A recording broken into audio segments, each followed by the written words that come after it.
You said you'd come. Now let's hope you're not too late. We know each other. He's a friend from work. Long talks. Long talks. Talk just a little bit, just for the sake of it. Say what you think of it. Long talks. Long talks. Talk just a little bit, just for the sake of it. Say what you think of it. Long talks. Long talks. Talk just a little bit, just for the sake of it. Say what you think of it. Welcome to Jumanji. Hello, everyone. Welcome to this bonus edition of the Woolong Talks podcast. This is edition number 7 that we've done. We haven't done a bonus edition in a while, actually. And yeah, it's good to have you back. If you're listening to us via the podcast channels for the first time, then welcome. As you know, here, for those of you who are returning, we like to have these informal chats from time to time with some interesting guests that we've had in the past. And today I'm delighted to welcome back a very important guest for us, really, a gentleman who's, been a massive help to us in kind of helping to push Woolong Talks forward and expand what we do. And somebody who has like a really interesting story to share with you all as well about his kind of journey into a new field. So without further ado, I say welcome to our guest, Mr. Rob Wade. Rob, welcome, sir. Hello there. Yeah, good to have you back again, man. It's good to be back. It's been far too long. It has, dude. It really has, Yeah. man. I mean, I had such fun last time, and obviously life gets in the way, and we do our best to kind of work around this. And anybody who does their own show or any kind of publication understands that these things aren't always as simple as we'd like. But I'm glad to be here. I'm pleased to be here, and we will make the best of it. Yes, indeed, sir. Yes, indeed. Yeah, I mean, as you said, I mean, when you're kind of working on your own on these things, it's always a difficulty to juggle the time to do what you want to do creatively and do like life stuff and do adult stuff, and Sure. it's always a challenge doing that. But we do what we can because we love what we do and it's fun. And I suppose as long as it stays that way, then we'll keep doing what we do, Exactly. It's only bad if you're doing it for the wrong reasons. Yeah, precisely. Precisely that. Well, Rob's joining us today because for those of you who probably don't know, who are listening to this, he's actually produced a book, which is called Assorted Thoughts on Podcasting. The book itself is a really, really tremendous idea. I didn't realize how much of a gap in the market there is in terms of books. When I was looking it up, there isn't really like a whole slew of titles about podcasting. No. And a lot of them are very much sort of geared towards, how you do this, how you do that, how you become, there's one I read a title of that said how to become a podcasting star, which I thought was a bit ambitious, really. Sure. Given Kudos for setting your sights high, but man, bold. Very, very. But what I like about your take here is it's very kind of down to earth and very kind of honest about what actually setting up a podcast is and the practicalities of it, really. So I mean, what was it that kind of made you put your experiences into a book in the first place? So in terms of what the book became, you're absolutely right. There are a lot of really good books on the subject of podcasting, but what I found is all the books and all the how-tos are very technically minded. And I'm not, people looking to me for expertise on technical equipment and, what kind of production software to use. I'm not that guy. I've never been that guy. I've always been very much a kind of hack it together, make it work, and then improve upon what you've had. And you can hear it in my kind of published works over the years. They've gone from rough as all hell to, I'd like to think somewhat polished today. So, when we first started, it was 4 guys sat around a webcam mic on which is just in the middle of a table about a foot lower than a normal table was as well. It's almost like a Japanese style lowered one. Right. We're sat around this one laptop mic with just the one that's built into the webcam, basically just trying to chat over each other. And over the years, I've invested in separate mics and different software and different, computers and all that stuff. And now I have something that I like to think sounds pretty polished. And I was sitting there thinking about it, and I'd had a conversation with a friend of mine, Brad, who's obviously relatively frequent guest on the Emotionally 14 podcasts, and my new compatriot on the Talk Star Wars podcast, and we were talking about books. Now, he's a published author, a fiction author, and he's written some really cool kind of sci-fi channel style novellas and things like that about, big monsters and that sort of stuff. And we were chatting about books, and I said that I was kind of envious is the wrong word, but I very much admired that he had something out there. And he asked me, is it something you've ever thought of doing? And I said, well, absolutely. But with my fiction kind of ideas, they tend to start with a promising premise and then kind of fizzle out once I get going, because I don't really know how I'm going to get to where I want to go. Yeah. And he said that he asked if I'd ever thought about writing nonfiction. And once we had a bit more of a chat about it, the only thing I could ever think of that I would be able to publish anything that people would remotely be interested in is podcasting. And when I kind of initially, it was planned as a much bigger, broader project, which would have kind of 3 main parts to it. So it would have been the philosophical, the technical, and then the promotional. So that would be kind of after you've done your shows, how you get yourself a little bit more kind of out there.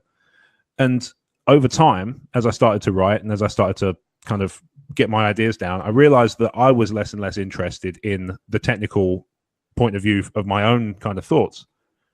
And what I ended up doing was I ended up kind of parking the second and third part and just sticking with the philosophical and just kind of running with that as far as it would go.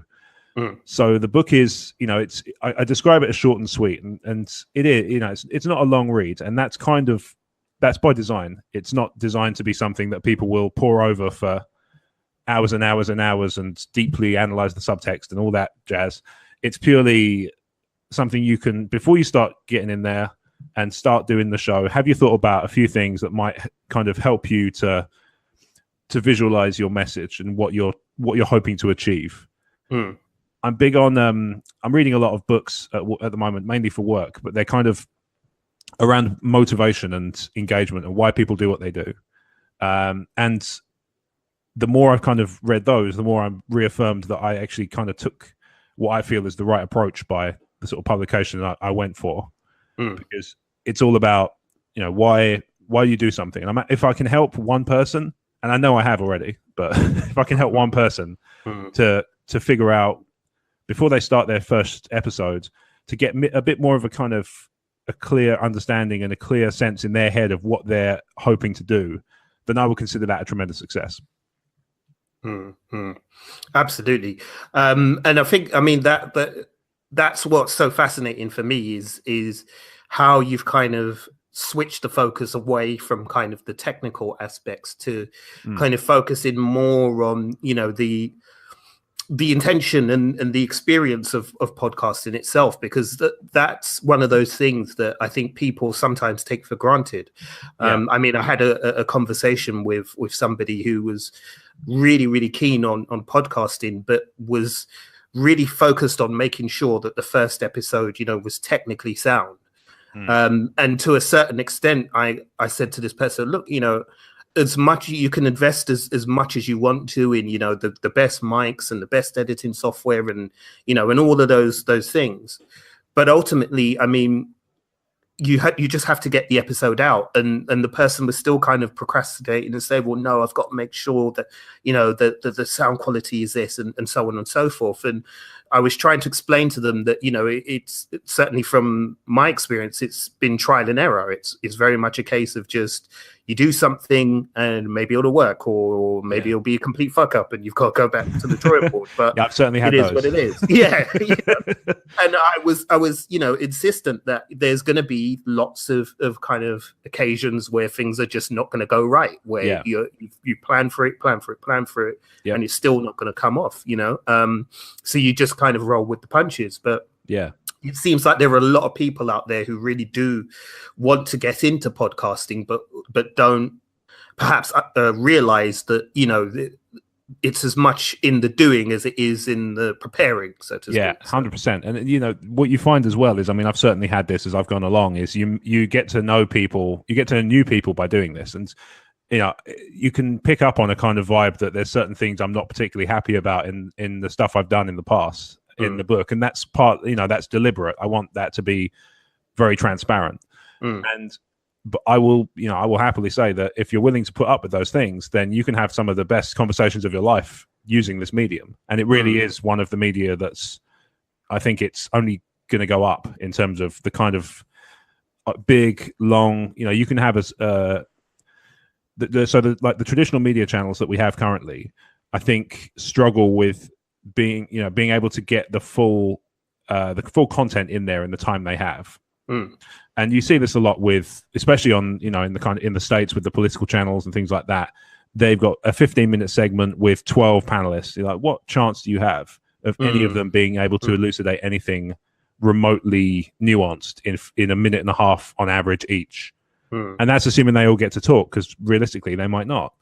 Now, somebody like Joe Rogan can have a 4-hour conversation with one person. They can talk about any old stuff, and you get a real kind of honest sense of what the people in the conversation are all about, because they have a back and forth, and they can disagree and agree, and they bounce off each other. And as a result, as I say, I really think that podcasting is the media that's going to drive that for people wanting longer, more long form, more nuanced, more detailed conversations.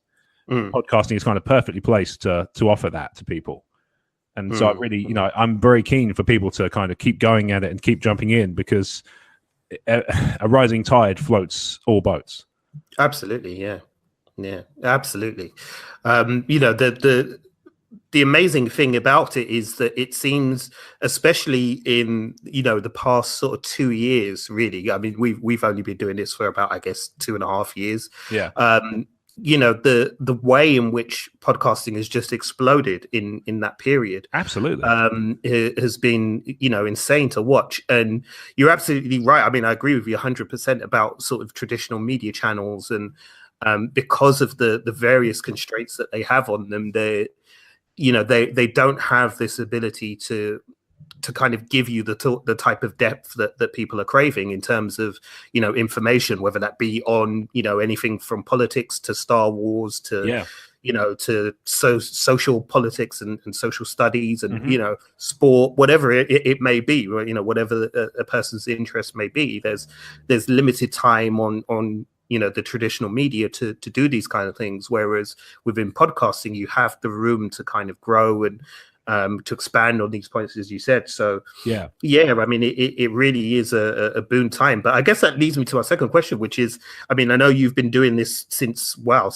2013? Is that right? Yes. I mean, the first episode I ever attempted was recorded in 2011. Now, this, at that point, the big ones were kind of Ricky Gervais had already kind of come, and in terms of the really big period of hyper popularity, had probably come and gone. And was still going, but had really never hit that height, again since. And again, I was this was the sort of homebrew setup that I had. We were recording over Skype. I didn't have a call recorder, so what we ended up having to do was I had to point a mic at the speaker on the laptop and just record the second track, so the other guy's track, that was Brad again, through that microphone, and then I'd just talk into my own. And it was awful. Right. It was looking back on it, it's utter shit. But in terms of the content, the conversation's great, but the sound qualities, I got upset because somebody said it sounded like it was recorded underwater, but they weren't wrong. I was just upset because I knew they were kind of they touched a nerve. But over the years, I've been at it a while, and as I say, that's part of the reason why the sort of the podcast book took the shape it did, because if I could, again, it was about if I can arm people with some of the knowledge. It's not all gold, and it's not all easy times, and there will be times where you are going to struggle with X or Y, or there's going to be considerations you have to make about how you're going to approach certain problems, or you might have to. My sort of sense is that people who are prepared for those things, even if they don't go on to encounter them, are generally going to respond better to events in life as a whole. They're going to be more prepared for life if they're having a thought about what obstacles might I encounter on the way to doing what I want to do. A lot of people start with the goal, and they start with the end in sight, and that's fine. But you saw this actually in the World Cup, and Roy Keane, for all his, I've got lots of thoughts about Roy Keane, but one thing I thought he really nailed in that the post semi-final discussion was people were saying, where did England go wrong? And he said, you were talking about the final before the semi-final started. And they had their eyes too far ahead, and we got a little bit carried away, as England. Hard to believe, right? But I know. Because, so where we heard that before. Yeah, exactly. Because we'd had a really surprisingly good tournament. Understandably, people were excited about the possibility we could take it all the way. But it's about the act of looking too far ahead without kind of taking what comes at you in the meantime is where people, I think, come unstuck. So what I was trying to, what I've kind of aimed to do when I'm trying to sort of help people out with getting on their feet in terms of podcasting and getting their first episode under their belt, getting some sort of basic promotions under their belt, is just keeping that stuff in their heads and not getting too carried away.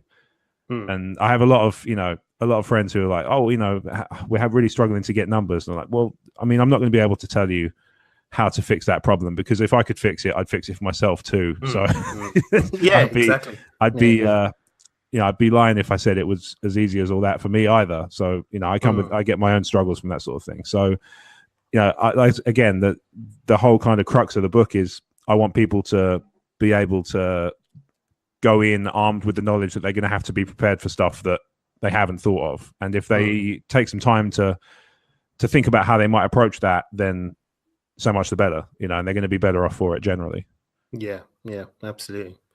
So, I mean, how much have you seen change within kind of podcasting in general, since you started and way back in 2011 up to now? I mean, I'm sure it must feel like there's been like a sea change in terms of the technology and things like that. But how was the whole kind of landscape to you sort of changed over that period? It's in a way, it's kind of almost tougher, because I think when you first started out, in some ways it's way easier. Obviously the technical barrier to entry is the lowest it has ever been, in terms of you can download apps like, I don't know, off the top of my head, something like Anchor, and you can record a 5-minute podcast into your phone and release it through their app, and it's out there just like that. And it's short and sweet. And again, I've some sympathy with that kind of approach, because obviously that's the way I've written the book. And that side of things, it's never been better. On the other hand, it's really hard to get yourself noticed in such a crowded market, because everybody has, the way I've kind of looked at it is that when I started the Crazy Train podcast, which at the time has always been a show about nothing. It's like Seinfeld, it's a show about nothing in particular. We just come and talk about whatever's on our mind, and the conversation goes where it goes. It's certainly not an uncommon premise now. It's very much something that a lot of people have kind of glommed onto as a nice way to capture a really fun conversation. I think, and I think that's great. But it does mean that I read this a lot, especially on the podcasting subreddits. I'd spend a little bit of time on there, although probably not as much as, certainly not as much as some. But there's a lot of discussions there. There's always a thread about what kind of thing are you sick of seeing from podcasts, and one of the answers is almost always a show, just a show about nothing, which is just the host talking bollocks. I'm like, shit. Yeah.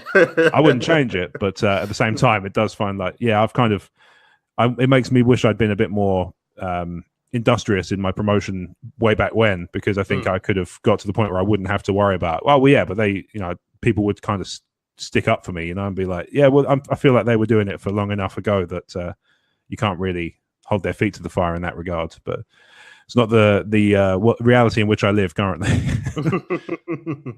Yeah, no, fair enough. I mean, as you said, it's technically so much easier now to kind of actually say, I want to make a podcast, and and getting the bits and pieces in place in order to do that is so easy these days. It really is ridiculous. But yeah, you're right. I mean, certainly for me, what we found is that we had this idea bubbling away for years and didn't really know kind of how we were going to approach it, or how we were going to do it, and how we were going to kind of put everything together.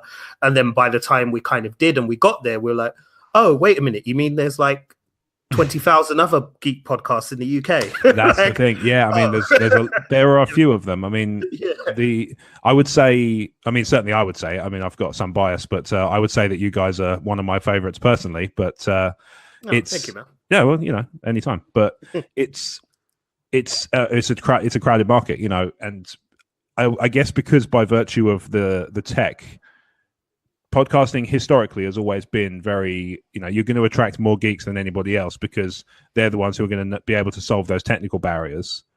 Now, the barrier to entry is lower, and it doesn't really matter if you're a technical geek, as long as you have an interest in the subject matter, you're going to be able to have something to contribute. And I'm all for it. If I sound like I'm down on it just because I'm sort of, it's harder for me, then that's not my intent. I think ultimately, I really feel like the last couple of years and realizing how I'm not alone out there, far from it, has actually made me better and made me work harder to do my best work. And even if my promotion is not necessarily always there, I'm doing, I feel like, some of the best stuff I've done in years in terms of my actual output. So long may it continue. Yes, absolutely. Agree with that totally, mate.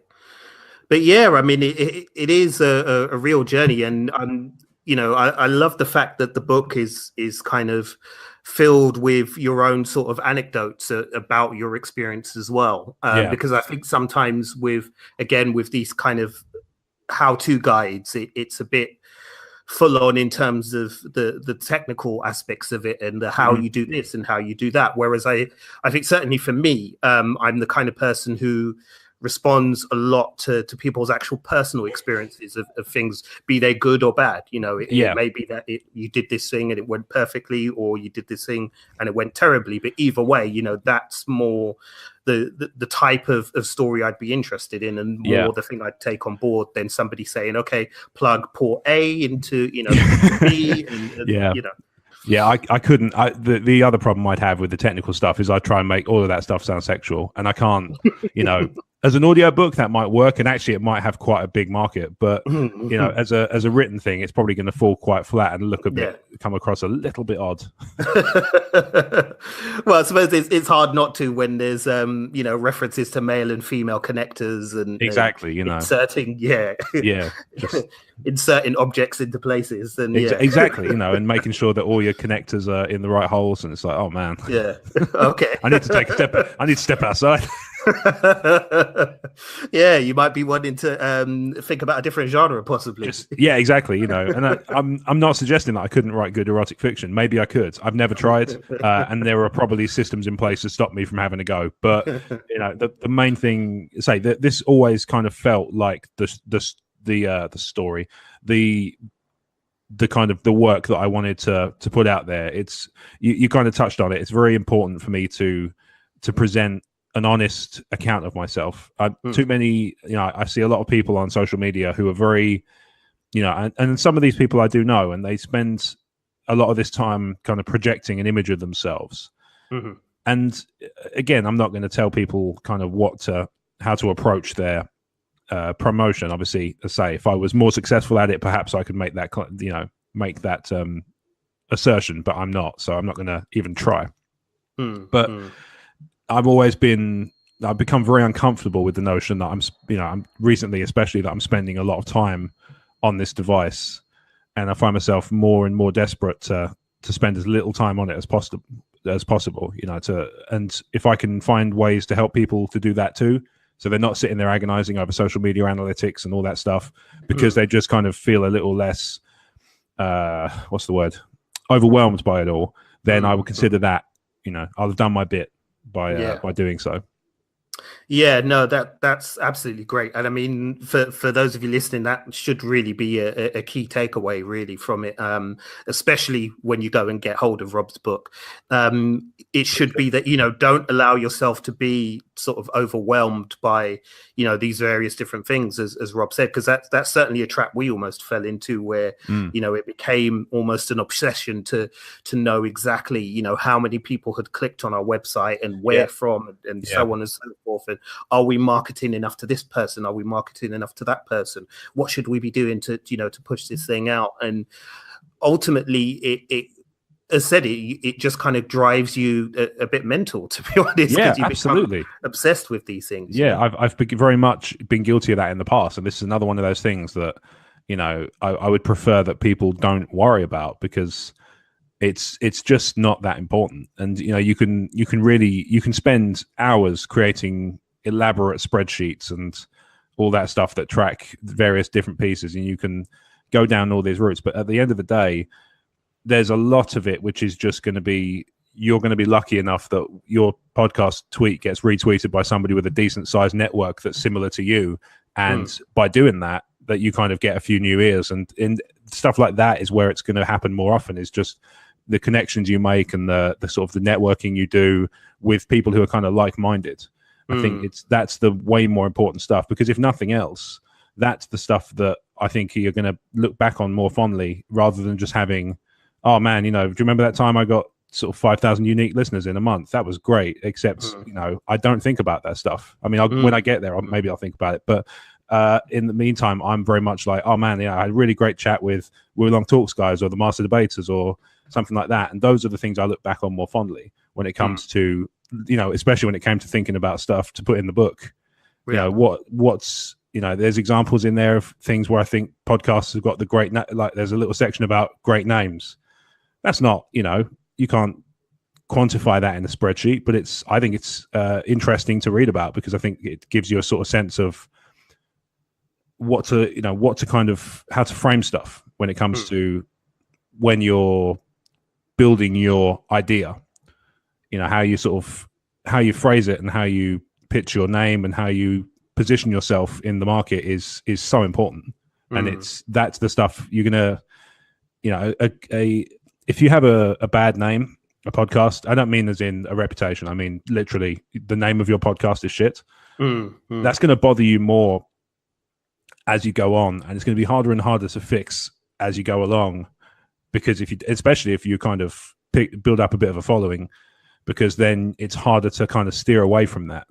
It's very much like for those kind of familiar with the software development thing, I kind of like the idea of more of an agile mindset, where you do a little bit of prep, you have a little bit of a think about this stuff, and then you just go in and react to what's happening around you, and sort of which bits you get a sense of which things work and which things don't. And as you go along, you'll find, I think, at least in my experience, you'll find the stuff that works will be really obvious. It won't be something you can just grab in a spreadsheet and say, oh yeah, this is, that tweet there was the one that really captured the zeitgeist. It's about like, oh man, that, people really liked when I did that stupid joke. And it's going to be really, you're not going to need some detailed analytics engine behind you to figure that stuff out. I think it will come more naturally than that. Absolutely. And I think for us, definitely the approach has always been to try and keep things as natural as possible and holistic as possible. Really, we didn't really, as said, there was a point where we almost kind of fell down the whole of that, where I sort of became obsessed with, I've got to find out, if it's reaching this place and that place. Yeah. It got to a point where we sort of thought, it's not fun. It feels like you're just constantly trying, when you're actually doing the podcasting, it feels like you're just trying to pitch things to specific audiences all the time. And you start to feel like you're in a marketing job or something like that. And yeah, absolutely. And it becomes a full-time job, just kind of capturing those analytics and keeping them on track. I mean, I literally, I do have a spreadsheet. I'm not going to pretend I don't have this stuff. I capture it just because one day something may click for me, and I may just go, "Oh man!" and I can go back and use some of the data to kind of validate my obsession. Because I'm under no illusion that just because I'm in a good headspace around this stuff now, that's always going to be the case. Yeah. True. Especially if I start any new ventures, then it's going to be like, right, I'm going to be delving into this stuff now that I know it's there and it's doable. I'm probably going to dig into it initially just to kind of get a sense of how things are taking off, but.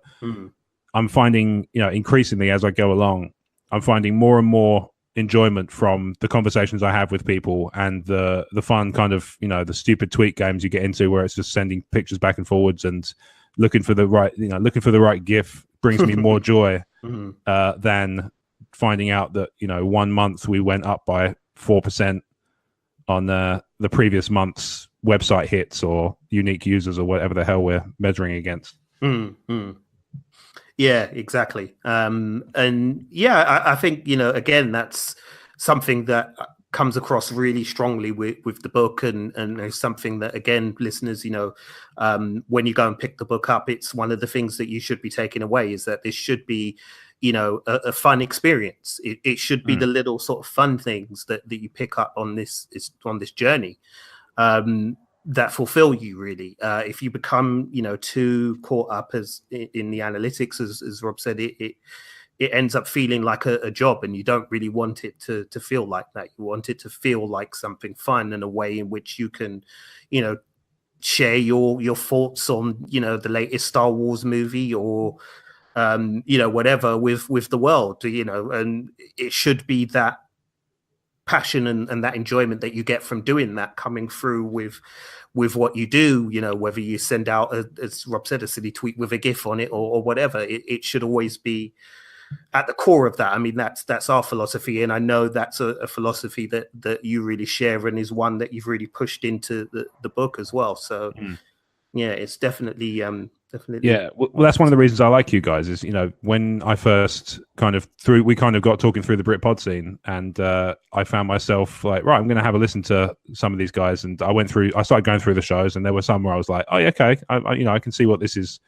There's a few where it's like, oh, this is not really for me, but I can see how this would appeal, because you could recognize that sort of thing. I think it doesn't have to necessarily be right up my street for me to recognize that it's good. And then I got to you guys, and I was like, oh man, this is both. This is right up my street. And one of the reasons I think it is because you guys are natural conversation, that you engage in natural conversation, like I kind of always aim to.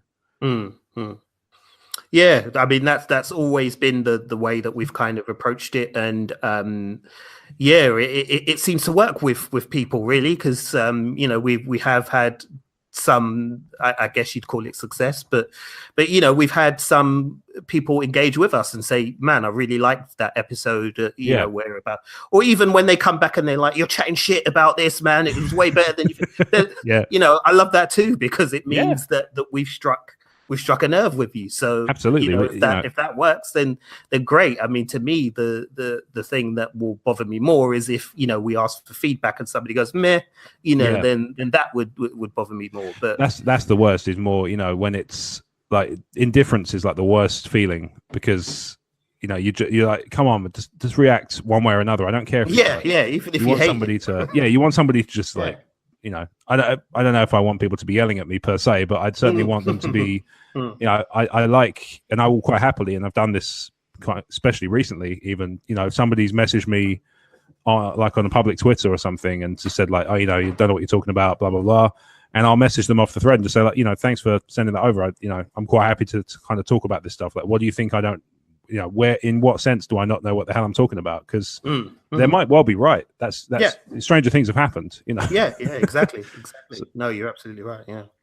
So you never really know. So yeah, you keep an open mind. Yeah, it's ultimately like the whole kind of thing about social media, especially, is you can interact with it as much as you choose.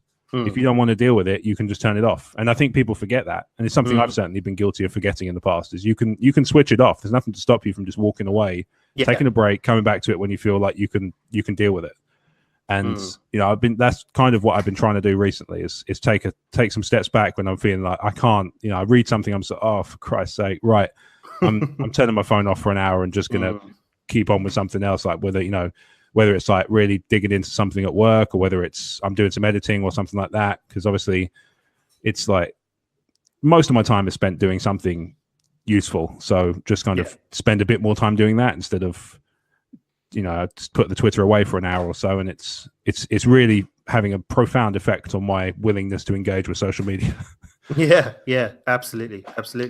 And I mean, we've talked in the past, Rob, and if you haven't heard our first podcast with Rob, please do go and listen to it, because it's brilliant. But we've talked about it with you, and then we had a podcast fairly recently as well, where we kind of talked about toxic fandoms and the way in which people can behave, particularly on social media when it comes to to their fandoms and the things that they're passionate about, and how that behavior can be quite destructive at times. In terms of the podcasts that you work on recently, have you guys ever run into trouble specifically with people and them not liking, what you're doing or what you're saying or anything like that? No, I mean, not really. Funny enough, I got asked this on the last Crazy Train because we had a guest on who'd never been on the show before, and he was asking about that specific question. I certainly couldn't think of anything then. I mean, if you go back and listen, certainly in the early days, we were very much kind of experimenting with what we found. We were very much finding the line of good taste that we were happy to kind of set in the ground. And there are times where you hear something, and if I were to do it again today, maybe I'd think twice about leaving it in. But I think, and I touch on this in the book, the mistake was made then, which was kind of assuming that everybody on the show was kind of internet famous enough that people would just go, oh, well, that's just so-and-so, that's just his way. We didn't have that kind of, we didn't have the right to kind of assume that. We were starting out. We were nobodies in the very literal sense. So there's a little bit of that in the back catalogue, but I've left that all kind of there. It would be very easy to go back and just re-upload it in the background and nobody would ever know the difference. But I feel like it's good for people to kind of hear that stuff and really get a sense of what the crew is all about and what they've been all about in the past, and and it's interesting to me to show kind of how their point of view has changed in terms of what they're willing to say and not say, and how they kind of present themselves. Like these things have changed significantly over the years, because we've changed significantly over the years. And you get to kind of ride that journey with us. If you start from the beginning and work your way up to the present day, you get to hear most of the crew kind of go from single to attached to single again to, and people get engaged, people have kids and all that stuff. And that the Crazy Train's been a constant kind of through piece throughout that period. But it's, that kind of thing I'm really happy about, that it's all there. But as I say, sometimes you do find yourself kind of looking back and going, oh man, like I would probably, that wouldn't be in the show today, just because, to be honest, nobody thought it then. But, jokes being what they are, like sometimes you just kind of say one and you kind of find yourself almost instantly going, oh, fuck. It's like the little bit of remorse. It's like, oh man, do you know what? That was too far. And I'm very kind of open on the idea of, like, if people are on the show and they're desperate for something not to go public, I will quite happily remove it. But if it's left to my judgment, I will generally err on the side of just put it out there and see how people take it, because whatever you do, however tidy you try and make things, you're gonna run the risk of upsetting somebody if you're having enough fun. Yeah, exactly. And as another thing that I've always kind of stood by is that, people change. Over time, you might have felt one thing, 2-3 years ago, but maybe events in your own life have changed, or you've experienced certain things and you thought, oh, well, actually, I did feel that way originally, but now I feel this way. And so I don't, I agree with you 100%. I mean, there's stuff that we've done over the years that I kind of look back on now and I'm like, oh, if you're listening to that today, that might come off a bit, Yeah, and I've had to the boat, and I've had to kind of, any kind of discussion I've had with somebody who's not familiar with the show, I do have to kind of preface it with, like, look, if you go back, you might hear some stuff, you might hear some shit, but ultimately I kind of, I stand by what I've published, and I'm happy that it's out there. And as I say, people can kind of infer from that whatever they please. Yeah. In terms of, like, to be honest, the most vitriolic reactions I've had to things have generally been to social media approaches rather than podcast stuff that's out in the podcast itself. Like, I'll send somebody a DM on Twitter when they first follow, saying, like, oh, thanks for following me. Here's what I do, and you can find it all here. And people will be like, go fuck yourself. Like, I keep them as screenshots. It's amazing. Like, I love this kind of how you can get so upset by the idea of me saying, like, I do podcasts. Here are the podcasts. And they're just like, burn in hell, you son of a bitch. It's like, man. It is. It's strange. It's really strange at the things that will just trigger people. Yeah, it's entertaining as hell to me. Yeah, personally, I find that endlessly entertaining. You know, and you wonder sometimes if that's just their gimmick and they're just like they're misanthropic anyway. Then they'll just be like, I had one before where it's exactly like that, where I sent them exactly the same message, like, here's what I do and here's that stuff, and they were just like, fuck off, Rob. I sort of looked through their profile and I was like, you know what? I get the feeling this is like this is just what he does. This is just how they present. Like they present themselves as like grouchy and and unkind, and it's like, maybe we can be friends regardless. Yeah, worse things have happened. Yeah, kill them with kindness, as they say. Exactly. I mean, I'm quite happy to discuss with everybody, and I mean, especially around when I, obviously doing Talk Star Wars as I do as well. When the sort of Last Jedi hit and everybody was reacting to that, I in particular received a large volume of listener emails, like desperate to kind of. It almost felt like they were desperate to convince me that I really enjoyed it, even though I didn't. I liked it fine, but I didn't really love that film as much as some of the others. And it's not to say I don't like it, because with Star Wars, you kind of have to take I like this as a given. But the endless waves after week after week after week of like, I'm really sorry that Rob didn't enjoy it. I really wish I could, and they'd sort of try and convince me like, oh no, but that thing was really good. I'm like, no, it's not. I don't enjoy it. I hate it. I really dislike that. That thing was dumb to me. Like you can, you're allowed to, people are allowed to like what they like and dislike what they dislike. So the stuff that I really enjoyed about that movie might be completely the opposite of somebody else. But what I don't do is turn around to them and say, no, you enjoyed that wrong, and here's why. Because I'm not an abject bellend. Well, I mean, not in that respect, anyway. Yeah, I mean, we've been not careful. I guess careful is the wrong word, I guess, but aware that because of some of the opinions that we've had over the years over some of the bigger types of movies and things like that come out, that some of them are slightly contradictory to what the general public temperature is, and that's fine. Them. And we've always tried to be honest and to just give our own kind of honest opinions and approaches to these things. And we've always been kind of said just aware that because we have this opinion, it can be presented a certain way and be taken out of context and so on and so forth. Absolutely. But I've always said to the guys, try and bear in mind that you are entitled to your opinion.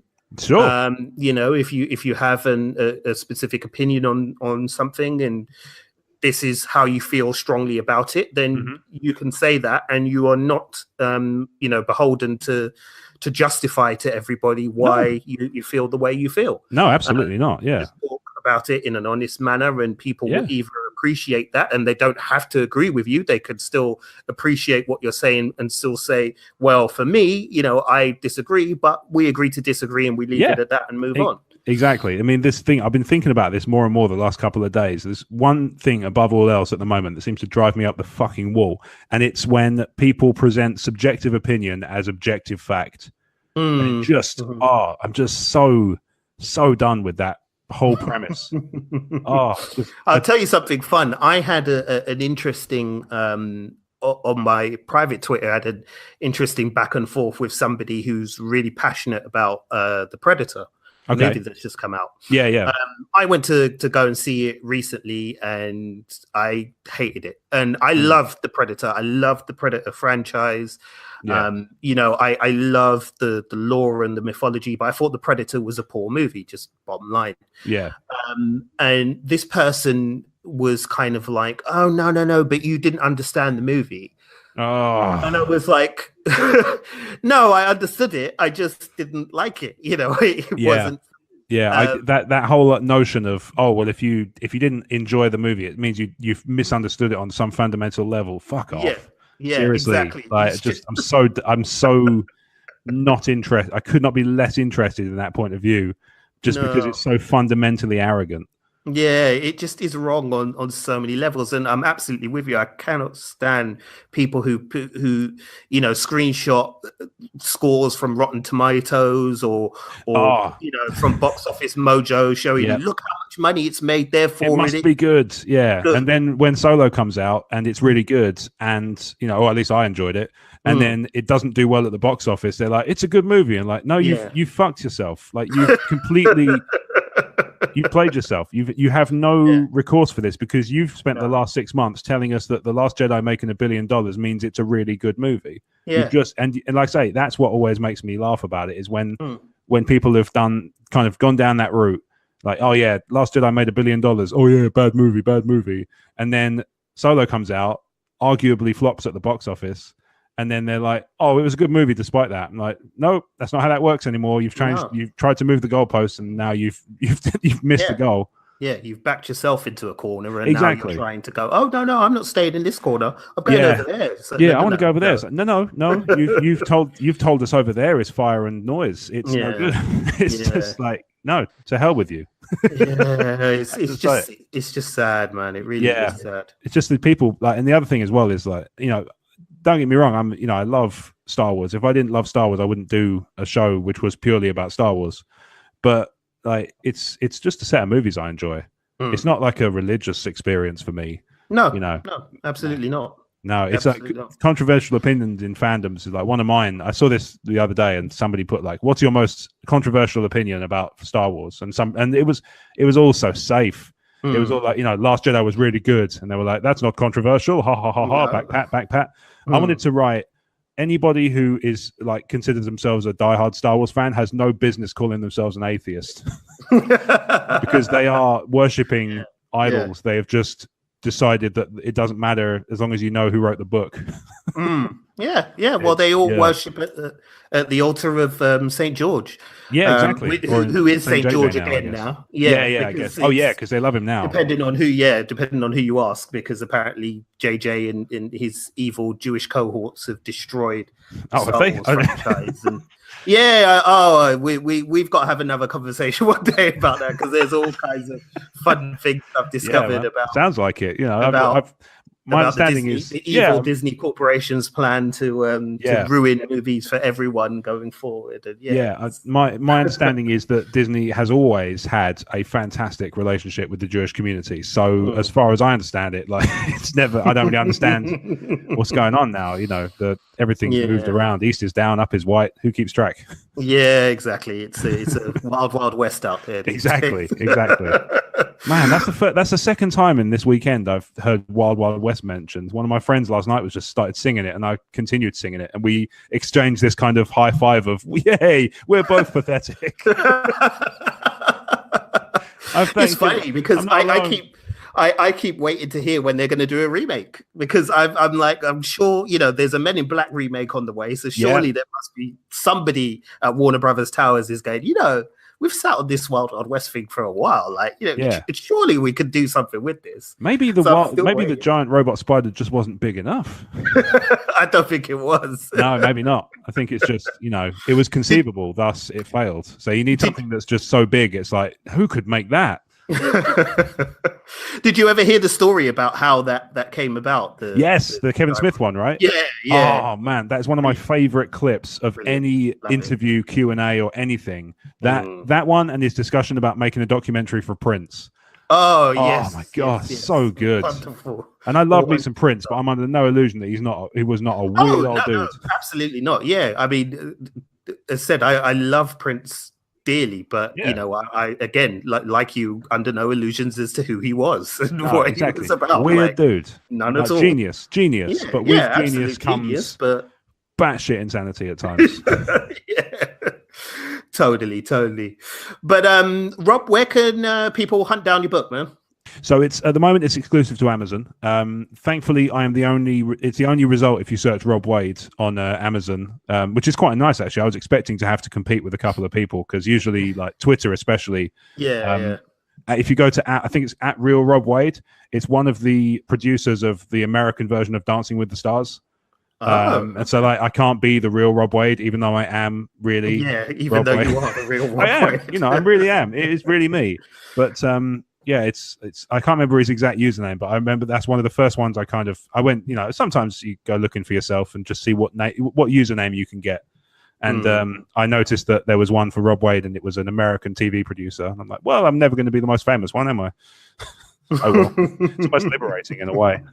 But yeah, Amazon is the only place at the moment to currently pick it up. Cool.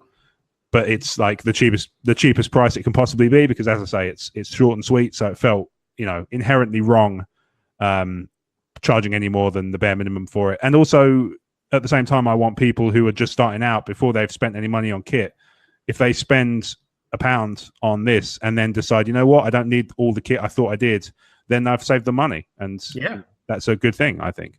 Yeah, absolutely. You can always afford to save yourself a couple of quid. So absolutely. Yeah, listeners, make sure you go and check that out. As Rob said, it's available through Amazon, Amazon.com and Amazon.co.uk as well. So yeah, just hit him up on his page. And if you do get a copy of the book, also let us know. We'll have a little trailer at the end where you can get in touch with us. So make sure you drop us a line and let us know what you thought of the book. Now, Rob, as we've got you here, I mean, we may as well talk a little bit about Emotionally 14. I mean, the listeners have heard us going on and on and on about E14 endorsed, and quite a few people are going, what does that mean? So like evangelist for us. I love it. Yeah, so I figured we may as well use the opportunity while you're here to explain a little bit to the listeners about Emotionally 14 endorsed and how kind of E14 has sort of changed a little bit over the past couple of months. So the floor is yours, sir. Take it away. All right, I appreciate it, man. So about 5 months ago, so I have to give a little bit of context before I go into this. So about 5 months ago, I went from being one of the recurring hosts on Talk Star Wars to owner, operator, and executive of all the things Talk Star Wars related. I actually, it wasn't just keeping the car running. I actually bought the car. That's the way I look at it. So at the time, I thought, well, I don't want to, I want E14 to have something significant to go along with this, because I figured it was kind of, the Talk Star Wars thing was a big deal to me, because obviously I'd been on the show for a couple of years. It had become a very core part of my kind of, so certainly on my social media, a core part of my identity. Everybody would kind of ask, the best thing I would get is a tweet that said, I've just got out of seeing this Star Wars movie, Rogue One or whatever. I loved it. I can't wait to hear what Talk Star Wars and Rob think. And I was like, oh man, that's great. Like people kind of desperate to know my opinion. Obviously they had to wait till the following Monday, but the fact that they wanted to know and they were kind of poised to find out was just so satisfying. So the idea of Talk Star Wars kind of not carrying on was not really an option to me. So I picked that up and I kind of acquired that, and I acquired some kit as well because I wanted to streamline some of my production. And I was sitting there thinking, what can I do that kind of fits Emotionally 14 and is also kind of something of I would say equal or even higher significance. And I was sitting there thinking about it, and what kind of came to me in the end was that I knew so many really good podcasts that I thought didn't get enough love in the kind of wider social media space. And in addition, I also noticed that there were a lot of podcasts that had websites that was purely there to promote there is a new episode of the podcast. And there's different kind of levels of this stuff. Some websites have a ton of written stuff. Some people have videos and written stuff, or videos and podcasts, and they're separate. But there were a couple that I noticed that just had podcasts, and the only thing you'd ever see is once a week there'd be a new post. And I thought, if I can, those people who I kind of, I respect very deeply, and I consider my kind of friends, even though we might be separated by cities, countries, time zones. If I can save them some money and save them some admin, and especially if it's not a huge amount of work for me to put that in place instead, that's what I should do. I should help my friends to get themselves out to a wider audience, and also, if I can, kind of ease up on their admin costs and give them a bit more reach. So that's where the idea for the endorsed program came on. So I reached out to about half a dozen shows. Eventually, 5 of them came back to me, and you now have the 5 E14 endorsed podcasts, which you guys are one of my recruits. Proudly so. Yeah, and I'm very happy to have you. I was under no illusion when I wrote the list of the people I was going to approach. I was sitting there like, there was a few I was like, I really hope these guys say yes. And you were on that list. I was like, if these guys say yes, then I know I'm onto a winner. because if you just turn around and said like, I don't really get it, it's not really for me, I'd be like, shit, I've made a mistake somewhere, like either in the pitch or in the concept or, you know, even the title or whatever. But the fact that you guys said yes and you're like fully on board said to me that I was on the right track. Cool. Awesome. Yeah. Yeah, man. I mean, it's been real beneficial actually to be a part of it since I'm pleased to hear that we have been, because you know, one of the things that it does just for me on a personal level is introduces me to other podcasts as well. I mean, one of my favorites at the moment is obviously, aside from Talk Star Wars, I'm really enjoying Tumbling Saber as well. Oh, they're great. I love those guys. Yeah, and I mean, that's a podcast that might have completely flown past me. Absolutely, and this is exactly the point. You know, that these shows that pass people by, and I want them to be kind of elevated and kind of showcased. And that's you know, that's always been the kind of the objective of it, is to kind of give people a few more eyes on these things. And like I say, if you find that it's been beneficial for you, then that pleases me greatly. Absolutely. So yeah, I mean, it's been really brilliant for us. It's definitely made a difference in terms of getting us a little bit more exposure, and we've seen a little bump in terms of you know, the number of people who are listening to the podcast now as well, which is great. And I think, you know, it's such a terrific idea, because it's a way of, as you said, kind of bringing, you know, different kind of voices together, but things that all have the same kind of, I guess, vibe and the same style, even though they may be about different subjects, completely different subjects in some cases. You know, it's always within that same sort of vibe and that same style that I guess people will like. So it's almost like a way of saying, you know, well, like you do to a mate, you know, you know, you like X things, well, have you checked out Y thing? You know, because Y exactly. thing, it's kind of like what you like with X. So, you know, give it a go. So that has really been, you know, useful to us. And we always try to encourage people on our shows as well, pretty much on every show, to visit the Emotionally 14 website and, you know, to check out all the E14 endorsed podcasts and your own podcasts as well, of course. Yeah, of course. Hopefully. Yeah. But yeah, you know, it's been fantastic. But I mean, speaking of E14 as well, I mean, you guys have still got Crazy Train going and the Gamercast as well. Is that right? Yep. Yeah. So the Crazy Train is now has just finished publishing episode 72. We're planning on recording 73 this week. The Gamecast is creeping up on 50, which, considering it was very much let's stop talking about games on the Crazy Train and just dump them here, you know, we've done pretty well to kind of keep it running. And it does. The thing about the shows is they're very much, and this is one of the reasons why the endorsed podcasts were kind of so carefully chosen. I wanted a certain kind of conversational tone. I don't like these hyper produced, really kind of clean sounding, middle of the road kind of twee fests. I'm really interested in the sort of the slightly more real, little rough around the edges, although still to a higher production standard. And the conversation is loose and it's free and it's honest and it's fun and everybody's enjoying being on the call. That stuff is the stuff that is of interest to me when I'm listening to shows and when I'm publicizing shows and when I'm recording shows myself. So the endorsed podcasts were very, you know, they weren't just people like, oh, you know, I'll just go through my Twitter and stop when I hit to, you know, I'll just choose 6 at random. These were, every single one I chose was people I wanted to spotlight, because they're people I felt like no matter, obviously I don't have insights into analytics for the different shows, but I know that whatever they're getting is not enough as far as I'm concerned, because I want these shows to be as kind of elevated as they can possibly be. So that's kind of the ethos behind the endorsed program, is to really bring up the kind of help the cream rise to the top in any way I can do. Yeah, brilliant.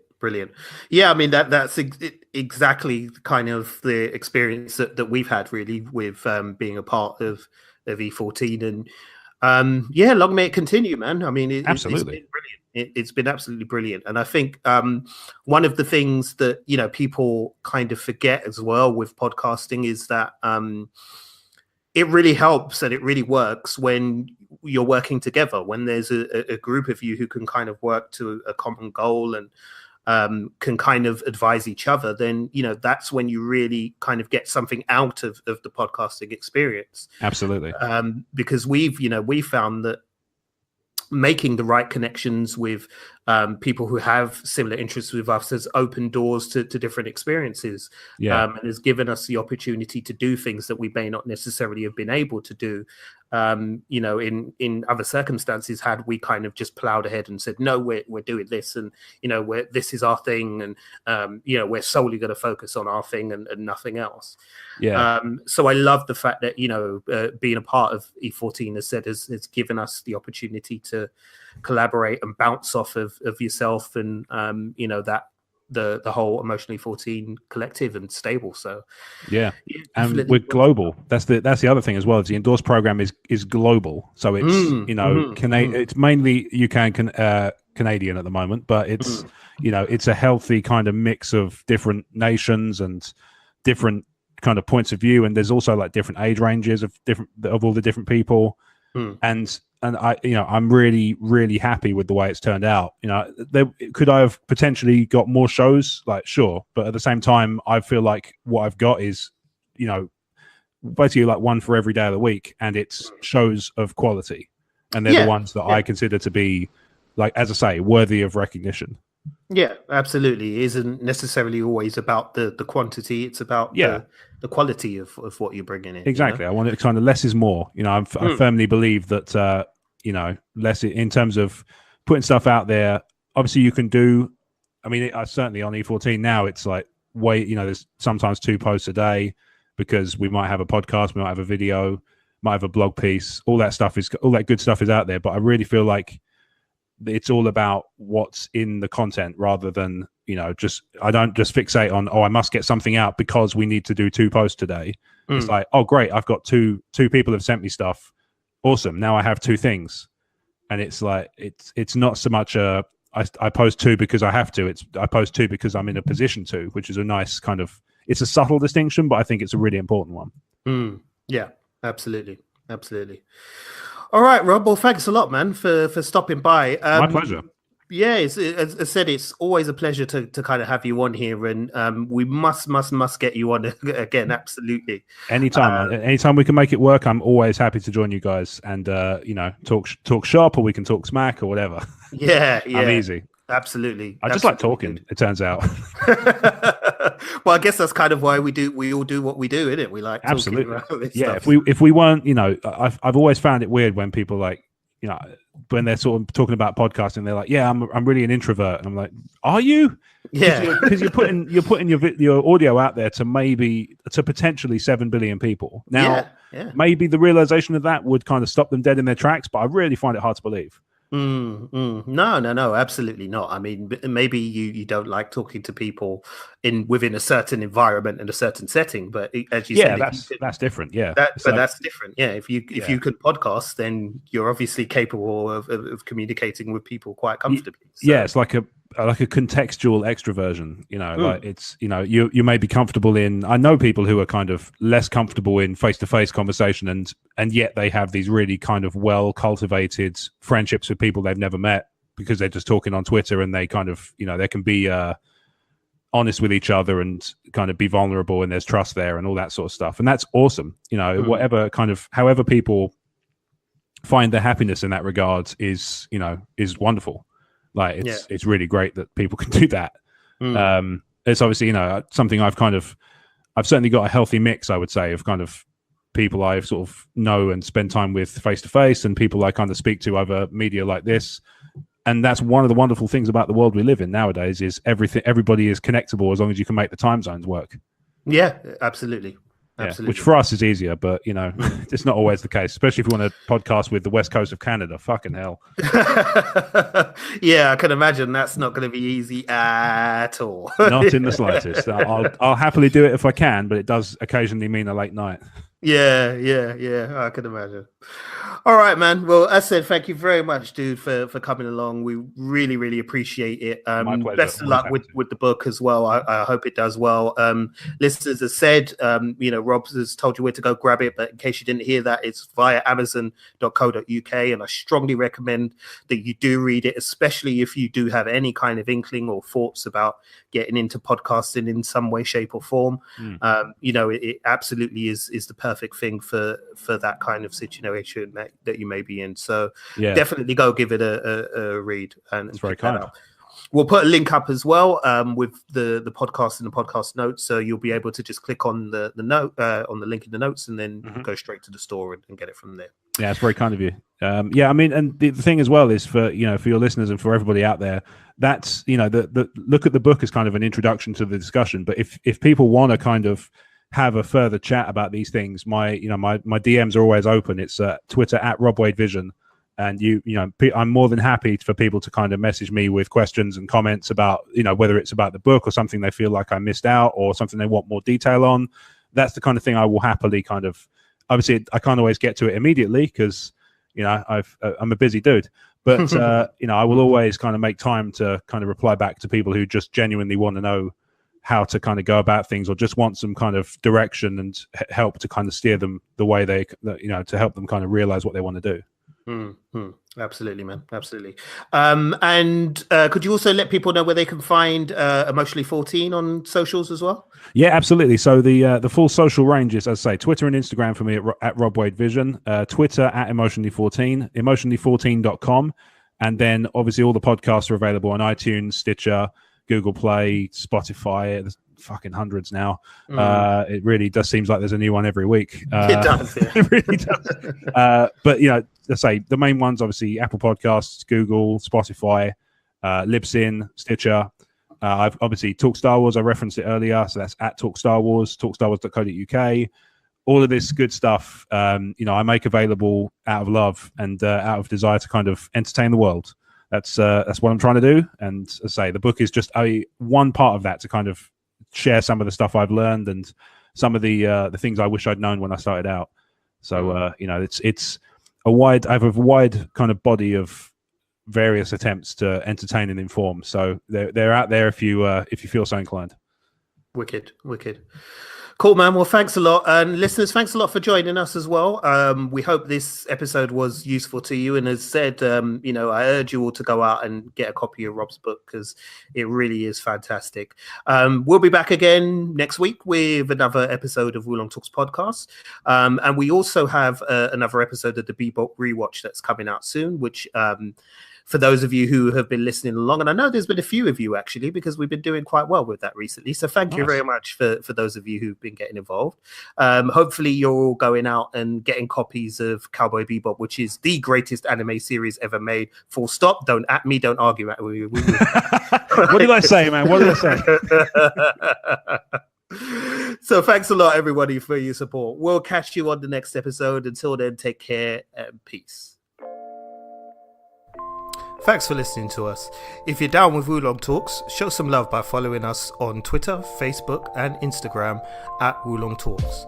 You can also find us online at www.woolongtalks.com or drop us an email at woolongtalkspodcast@gmail.com. We can also be found as part of the Britpod Scene Collective, and we're also officially E14 endorsed. Search for those hashtags to enjoy more content from us and from other great British podcasters.